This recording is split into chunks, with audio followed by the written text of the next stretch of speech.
नमस्कार, स्वागत है हमारे सभी दर्शकों का आपके मनपसंद सजीव फोन इन कार्यक्रम मिशन हेल्थ के आज के अंक में। बढ़ती जनसंख्या किसी भी राष्ट्र के लिए एक बहुत बड़ा सवाल है। भारत एक ऐसा देश है जिसने 1952 में ही इस बात की गंभीरता को समझा और राष्ट्रीय स्तर पर परिवार नियोजन के विशेष कार्यक्रम चलाए। जब परिवार छोटा होता है, नियोजित होता है, तो निश्चित रूप से वो खुशहाल होता है। परिवार खुशहाल होगा तो शहर खुशहाल होगा, शहर खुशहाल होगा तो प्रदेश खुशहाल होगा, और अगर प्रदेश खुशहाल है तो निश्चित रूप से देश भी खुशहाल होगा, संपन्न होगा। तो प्रगति पथ पर आगे बढ़ने के इस मूल मंत्र को जानते हैं आज अपने इस कार्यक्रम के माध्यम से, और इस मूल मंत्र को केवल जानते ही नहीं हैं बल्कि उसको समझते हैं और उसे अपने जीवन में ढालने का प्रयास भी करते हैं।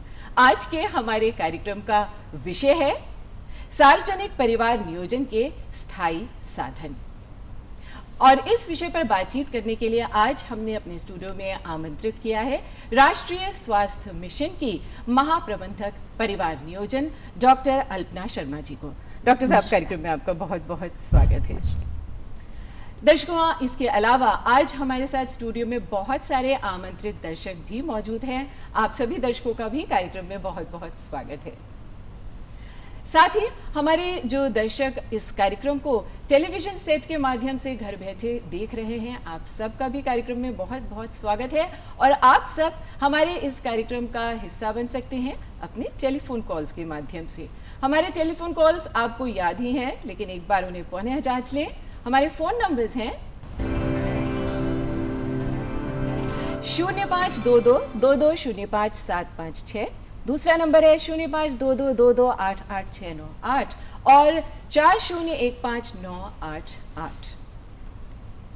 दर्शकों, जैसे कि आप जानते हैं, अपने इस एपिसोड में, अपने हर एपिसोड में बल्कि हम चलते चलते के अंतर्गत हर बार आपसे एक प्रश्न पूछते हैं, और उस प्रश्न का आप लोग अपने पत्रों या फिर ईमेल के द्वारा जवाब देते हैं। और हर बार हम आपसे ये बताते हैं कि जो भी जवाब आते हैं, सही जवाब आते हैं, उनमें से एक लकी ड्रॉ के माध्यम से एक भाग्यशाली विजेता को चुना जाता है। इस बार भी एक भाग्यशाली विजेता हमारे साथ स्टूडियो में मौजूद है। पहले हम आपको बता दें कि 18 जुलाई के जो एपिसोड नंबर 3 प्रसारित हुआ था उस दिन, और उस दिन जो सवाल पूछा गया था वो था एनीमिया से बचाव के लिए किशोरों को सप्ताह में कितनी बार आयरन की गोली दी जाती है, और इस प्रश्न का सही जवाब था सप्ताह में 1 बार। और इस सवाल का सही जवाब हमें दिया रामपुर से आंचल सक्सेना ने। आंचल जी, आज आप स्टूडियो में आई हैं, आपका कार्यक्रम में बहुत बहुत स्वागत है। धन्यवाद। आंचल, ये बताइए, आप देखने में तो बहुत छोटी सी हैं, ये बताइए आप दूरदर्शन कब से देख रही हैं? बचपन से दूरदर्शन देख रही हूँ। 90s के मोस्टली बच्चों का शायद दूरदर्शन से ही शुरुआत होती है, तो मैंने भी बचपन से दूरदर्शन देखा है। जी। और मिशन हेल्थ, ये प्रोग्राम हमारा आपको कैसा लगता है और कब से आप देख रही हैं? मिशन हेल्थ मैंने लास्ट मंथ से ही देखना शुरू किया है, और ये मुझे मेरी मदर ने रिकमेंड किया था देखने के लिए।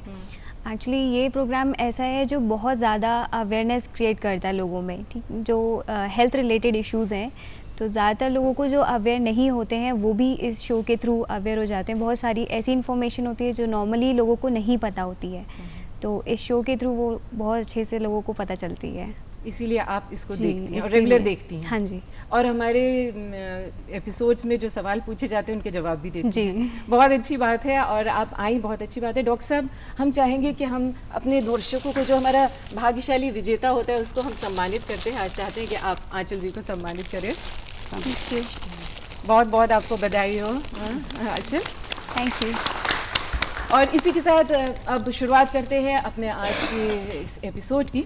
डॉक्टर साहब, सबसे पहले हम आपसे ये जानना चाहेंगे, जो आज का हमारा विषय है, हम परिवार नियोजन की बात कर रहे हैं, तो परिवार नियोजन अगर एक आम आदमी की भाषा में बात की जाए तो ये क्या है और इसके कौन कौन से स्थायी साधन हैं? जैसा कि आपने पूछा कि परिवार नियोजन क्या है, तो परिवार नियोजन का मेन मतलब हमारा है कि हमें नियोजित परिवार चाहिए।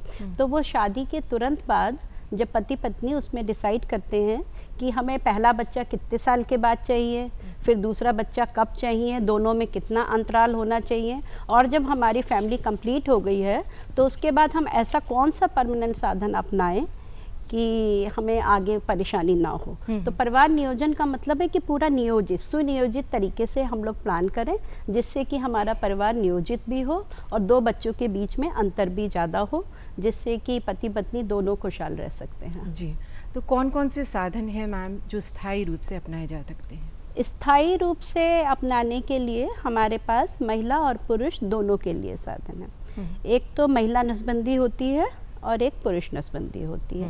महिला नसबंदी में यह है कि वो दो प्रकार से होती है। एक तो दूरबीन विधि से होती है और एक जो है छोटा चीरा लगाकर नसबंदी होती है, जिसको हम लोग मिनी लैब कहते हैं। जी, मिनी लैब जो है वो डिलीवरी के तुरंत बाद ज़्यादा इजी होती है और दूरबीन वाली जो है वो कभी भी आप कर सकते हैं। दोनों ही विधियाँ बहुत सुरक्षित हैं और कुशल डॉक्टर के द्वारा करी जाती हैं। इसी तरीके से हमारे पुरुषों के लिए हमारे यहाँ पुरुष नसबंदी है, जो कि बिना टीका, बिना चीरा, बिना टाका के द्वारा की जाती है, तो वो भी बहुत अच्छी है। डॉक्टर साहब, हमारे साथ बहुत सारे ऑडियंस आज स्टूडियो में मौजूद हैं, तो सबसे पहला सवाल अर्चना जी आपसे करना चाह रही हैं। डॉक्टर साहब नमस्ते। मेरा सवाल डॉक्टर साहब ये है कि महिला को कब नसबंदी करा लेना चाहिए? महिला को नसबंदी कराने के लिए जब वो समझती है कि अब हमारा परिवार जो है वो पूर्ण हो चुका है, अब हमें आगे और बच्चों की ज़रूरत नहीं है, तो वो प्लान कर सकती है कि वो कभी भी नसबंदी करा सकती है। उसके लिए उन लोगों को पति पत्नी में आपसी सामंजस्य बैठा के आपस में दोनों डिसाइड करके कि अब हमारी फैमिली कंप्लीट हो गई है, अब एक बच्चा या दो बच्चा या अब हमें इसके आगे नहीं चाहिए, तो वो कभी भी प्लान कर सकती है। जी, इसके बाद सुहेबा जी आपसे एक और सवाल पूछना चाह रही हैं। जी, मेरा सवाल ये है कि महिला नसबंदी के फ़ायदे क्या हैं? महिला नसबंदी जो कि एक बहुत सुरक्षित परमानेंट मेथड है आगे बच्चा ना चाहने के लिए, तो उसके फ़ायदे तो ये हैं कि एक बार पता लग गया कि महिला को कि अब हमें और बच्चे नहीं चाहिए, तो फिर रोज़ रोज़ के झंझट से बचने के लिए बार बार अबॉर्शन, अगर वो कोई साधन नहीं अपनाएगी तो बार बार अबॉर्शन होते हैं, या वो बच्चा नहीं चाहती है तो बार बार गर्भपात कराएगी, या अनचाहे गर्भ से मुक्ति पाने के लिए और आगे बच्चा तीसरा चौथा बच्चा ना पैदा होते जाए, तो ये परमानेंट मेथड है। तो वो जो अपना लेगी तो वो आगे के किसी भी मेथड से सुरक्षित अपना निश्चिंत हो जाएगी, जिससे कि वो निश्चिंत होकर अपने परिवार का काम या कहीं बाहर जॉब करती है तो वो कर सकती है, उसको चिंता करने की कोई आवश्यकता नहीं रह जाती है, तो अपना वैवाहिक जीवन वो अपने परिवार के साथ खुशी से बिता सकती है। हमारे साथ एक कॉलर जुड़ चुके हैं, लखनऊ से आपने कॉल किया है। जी नमस्कार, कार्यक्रम में आपका स्वागत है। अपना प्रश्न कीजिए। जी, अपना प्रश्न पूछिए। हेलो जी, आपकी आवाज आ रही है, आप अपना सवाल पूछिए। जी मैम, मेरा प्रश्न ये है कि महिला नसबंदी और पुरुष नसबंदी में आसान कौन सी है? महिला और पुरुष नसबंदी दोनों ही सुरक्षित है और आसान है, लेकिन कंपैरिजन अगर किया जाए तो पुरुष नसबंदी जो है वो ज़्यादा आसान है, उसको करने में कम समय लगता है और वो तुरंत करवा के अपने घर जा सकता है, उसमें ना कोई चीरा लगता है ना टाका लगता है। डॉक्टर साहब, अभी आपने जिक्र किया था दूरबीन विधि से नसबंदी का, तो क्या इसको करने में क्या कोई परेशानी तो नहीं आती है जो भी व्यक्ति करवा रहा है इसे? ये सब जो हमारे नसबंदी के जो प्रोसीजर हैं सब प्रशिक्षित सर्जन्स के द्वारा किए जाते हैं, जो कि करने में कोई परेशानी नहीं है। दूरबीन विधि से करने में मुश्किल से 5 मिनट लगते हैं, जिससे कि ना पेशेंट को कोई तकलीफ होती है और ना उसके घर वालों को कोई परेशानी होगी, तो ये एकदम सुरक्षित तरीके से की जाती है। तो क्या सावधानियां कोई व्यक्ति बरत सकता है जब दूरबीन विधि से जब वो नसबंदी करवा रहा है, तो क्या क्या सावधानियां वो बरत सकता है? दूरबीन विधि से अगर नसबंदी करवा रहा है तो ऑपरेशन के पहले जो जो हमारी सर्जन हैं जो गाइड देती हैं कि खाली पेट आना है, वो तो पहले से करेगा। करवाने के बाद घर जाके अपनी साफ सफाई पे ध्यान रखिएगा, क्योंकि उसमें स्टिच एक सिंगल छोटा सा स्टिच आता है जिसमें इन्फेक्शन ना हो जाए, और उसके अलावा वो अपने घर जाके अपने सारे नियमित काम आराम से कर सकती है और सेम डे उसकी छुट्टी भी हो जाती है। मतलब मरीज को इसमें दूरबीन वाला कराने में उसको हॉस्पिटल में रुकने की कोई ज़रूरत नहीं होती है, वो उसी दिन घर जाके अपने परिवार को, बच्चों को, सबको देख सकती है। अगला सवाल राहुल जी पूछना चाह रहे हैं। नमस्ते डॉक्टर साहब, मेरा प्रश्न ये है कि कोई महिला कितने बच्चों के बाद स्थायी नसबंदी करा सकती है? ये तो महिला और उसके पति के ऊपर निर्भर है कि वो कितने बच्चे पे करा सकती है। अगर महिला चाहे तो 1 बच्चे के बाद भी करा सकती है, नहीं तो 2 या 3, जितना भी वो चाहती है उसके बाद करा सकती है। लेकिन 1 या 2 बच्चे के बाद अगर महिला नसबंदी कराती है तो उसमें सबसे छोटे बच्चे की उम्र कम से कम 1 साल होना ज़रूरी है। उसके सारे टीके लग जाने चाहिए उसको, छोटे बच्चे को, और ये उसकी मर्जी पे निर्भर है कि वो 1 बच्चे के बाद कराए या 2 बच्चे के बाद कराए। जब वो अपनी इच्छा जाहिर करे कि अब हमें आगे परिवार नहीं चाहिए, मेंटली प्रिपेयर हो जाए, फिजिकली प्रिपेयर रहे, तब वो कभी भी करा सकती है। निगार जी, जी आपका क्या सवाल है? डॉक्टर साहब, मेरा प्रश्न भी यही है कि एक पुरुष नसबंदी और महिला नसबंदी में कौन सी नसबंदी आसान है? हाँ, जैसा कि मैंने अभी बताया, पुरुष नसबंदी करने के लिए आसान है, करने में कम टाइम लगता है, और पुरुष जो है तुरंत करवा के घर जा सकता है, और उसे करने में भी आसानी है और टाइम भी कम लगता है, उसके कोई कॉम्प्लिकेशन भी नहीं है। हमारे साथ एक कॉलर जुड़ चुके हैं, नंद स्वरूप मिश्रा जी, बाराबंकी से आप कॉल कर रहे हैं। जी नमस्कार, कार्यक्रम में आपका स्वागत है। हाँ नमस्ते मैडम, मेरा नाम नंद स्वरूप मिश्रा है, मैं बाराबंकी गाँव से सुन रहा हूँ। जानना चाहता ऐसी कौन कौन सी बीमारियाँ होती हैं जिसमें नसबंदी करा सकते हैं? जी, नसबंदी नहीं करा सकते ऐसी कौन सी ऐसी बीमारी है जिसमें नसबंदी नहीं करा सकते हैं? ऐसी कौन सी बीमारी? जैसे कि उसको कोई इन्फेक्शन हो बॉडी में, स्किन में, चर्म रोग का कोई रोग हो या कोई इन्फेक्शन हो तो नसबंदी नहीं करा सकता है, या उसको कोई कार्डियक कोई बीमारी हो तो वो दिल के डॉक्टर को दिखा के उसकी राय लेके उसके बाद उसे कराना चाहिए, या डायबिटीज़ है, ये सब है। जब तक हाइपर ब्लड प्रेशर बढ़ा हुआ है, शुगर की बीमारी है, ये सब कंट्रोल होने के बाद वो भी करा सकता है। और अपने शरीर में कोई इन्फेक्शन नहीं होना चाहिए। त्वचा रोग विशेषज्ञ से अगर कोई इन्फेक्शन है तो वो त्वचा रोग विशेषज्ञ से राय लेने के बाद, ट्रीटमेंट कराने के बाद वो करा सकते हैं। दर्शकों, आप देख रहे हैं कार्यक्रम मिशन हेल्थ। यहाँ पर हम रुकेंगे थोड़ी देर के लिए और लेंगे एक छोटा सा विराम। दर्शकों, आप देख रहे हैं कार्यक्रम मिशन हेल्थ। आज के अपने इस कार्यक्रम में हमारा विषय है सार्वजनिक परिवार नियोजन के स्थायी साधन। हमारे साथ एक कॉलर जुड़ चुके हैं राजस्थान से, श्याम सुंदर जी। जी नमस्कार, कार्यक्रम में आपका स्वागत है। हेलो जी, अपना सवाल कीजिए। जी मैडम नमस्कार, जन्माष्टमी की बहुत बहुत हार्दिक शुभकामनाएं पहले तो मिशन हेल्थ में। हेलो, आपको भी बहुत बहुत बधाई। जी अपना सवाल पूछिए। जी श्याम सुंदर शर्मा, 12 जिला राजस्थान, ग्राम मुंडिया तितली छपरा से बात कर रहा हूँ मैडम। जी सर, मैडम मेरा सवाल है परिवार नियोजन के साधन कौन कौन से हैं? जी मैडम।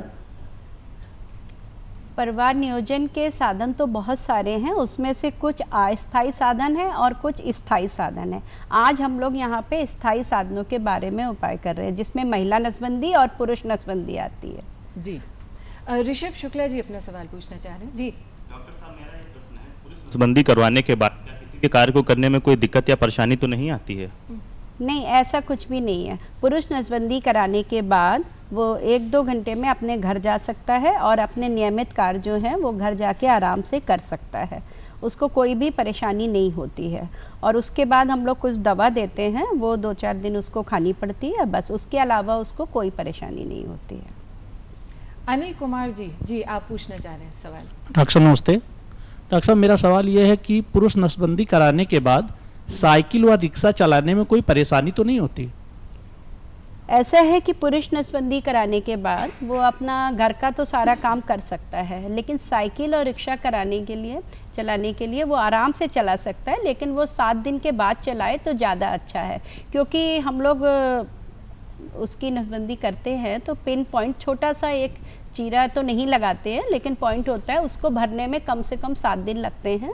तो उसमें थोड़ी सी स्वेलिंग या कुछ भी अगर हो सकती है, या दर्द, हल्का फुल्का सा दर्द हो सकता है, तो वो 1 हफ्ते के बाद अपना रिक्शा, साइकिल सब कुछ चला सकता है, सारे काम कर सकता है। डॉक्टर साहब, यहाँ ये जानना चाहेंगे कि पुरुष नसबंदी कराने के लिए क्या व्यक्ति को अस्पताल में भर्ती होना आवश्यक है?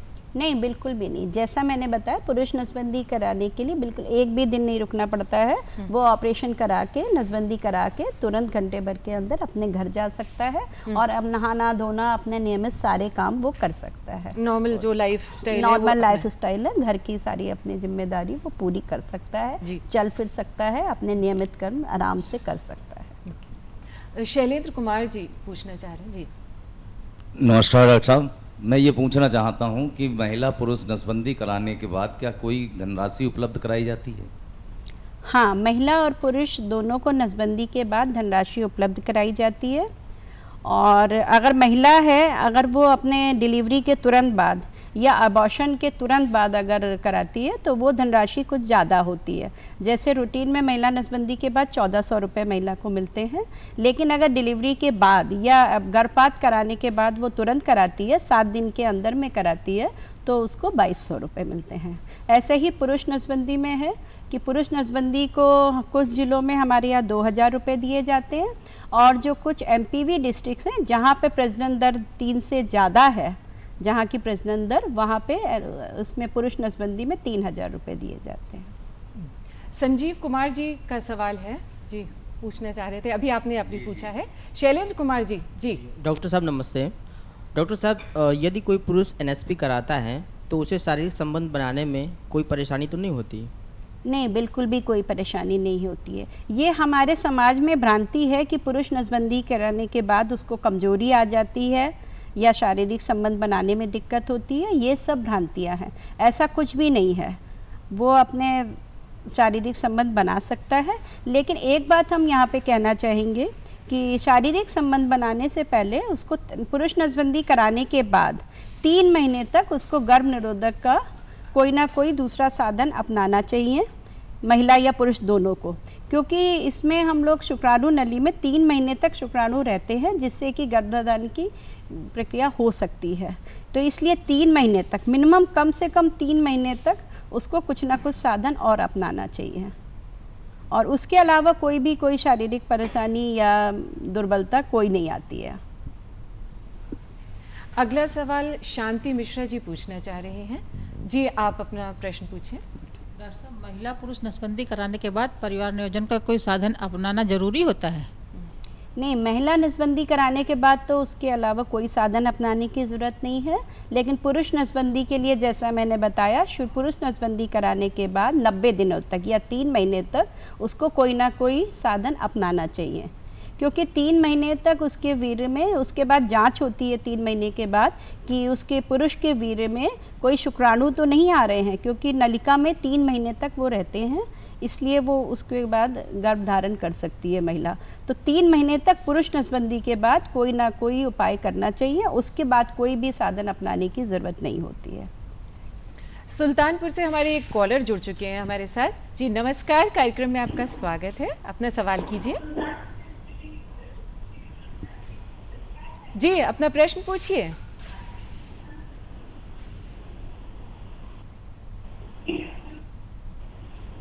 हाँ, इनका कॉल कट गया है। जी डॉक्टर साहब, आप जैसे अभी बता रही थी कि जैसे कभी कोई पुरुष या स्त्री जो भी नसबंदी कराता है तो उसके बाद उन्हें क्या क्या सावधानी बरतनी चाहिए, ये थोड़ा विस्तार से बताएं हमारे दर्शकों को। जैसे कि महिला या पुरुष नसबंदी दोनों कराया है तो शुरू में मतलब करीब 10-15 दिन तक उसको कोई भारी काम नहीं करना चाहिए। ये महिला के लिए आप बता रही हैं? ये महिला के लिए बता रहे हैं कि भारी सामान नहीं उठाना चाहिए और थोड़ा सा परहेज करना चाहिए। उसके अलावा उसको कोई भी, और अपनी साफ़ सफाई का बहुत ध्यान रखना चाहिए, क्योंकि उसमें एक छोटा सा टाँका लगता है। अगर वो सफाई नहीं रखेगी तो वो टाँके में इन्फेक्शन का खतरा बना रहता है, तो उससे इन्फेक्शन हो जाता है।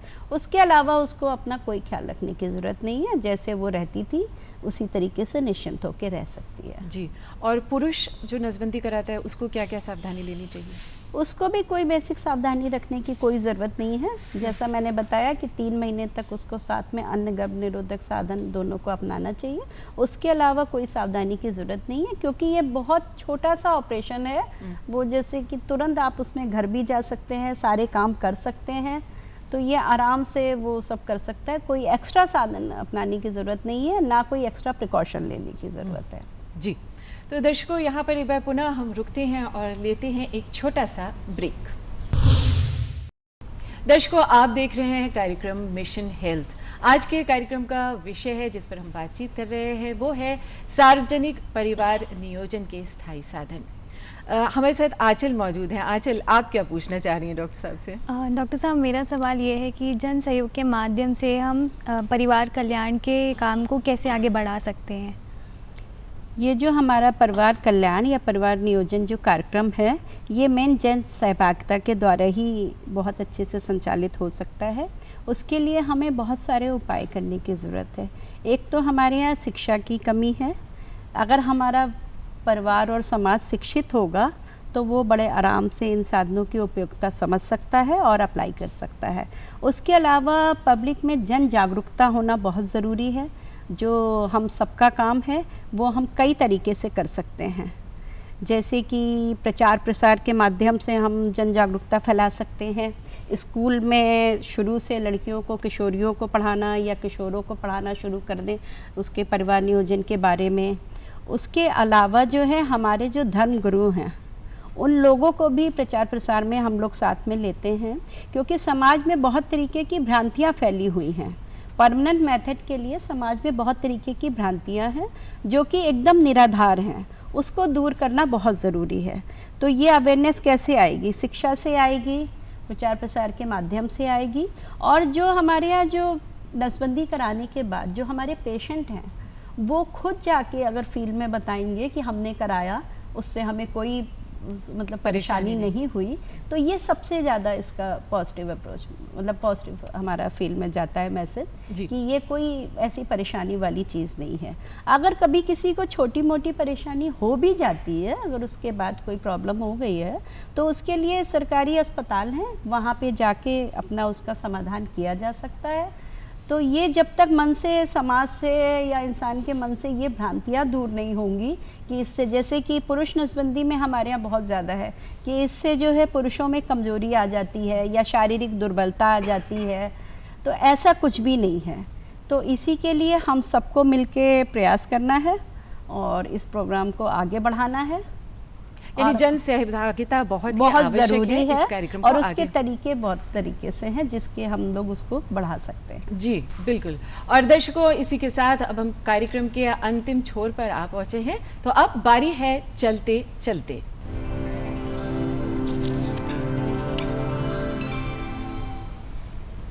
चलते चलते में दर्शकों, हर बार हम आपसे एक प्रश्न पूछते हैं और इस प्रश्न का आपको जवाब पत्र या फिर ईमेल के माध्यम से देना होता है। यहाँ पर आपसे एक छोटी सी गुजारिश हमारी ये है कि जब आप हमें सवाल का जवाब लिखकर भेजें तो उसमें अपना नाम, पता और मोबाइल नंबर स्पष्ट रूप से अंकित करें। आज का हमारा सवाल है, महिला और पुरुष द्वारा परिवार नियोजन का स्थायी साधन अपनाने पर सरकार द्वारा क्या कोई धनराशि दी जाती है? ये है हमारा आज का सवाल और इसका उत्तर आपको पत्र या फिर ईमेल के माध्यम से देना है। हमें पत्र लिखने के लिए हमारा पता है प्रस्तुतकर्ता मिशन हेल्थ, कमरा नंबर 205, दूरदर्शन केंद्र 24 अशोक मार्ग, लखनऊ 226001।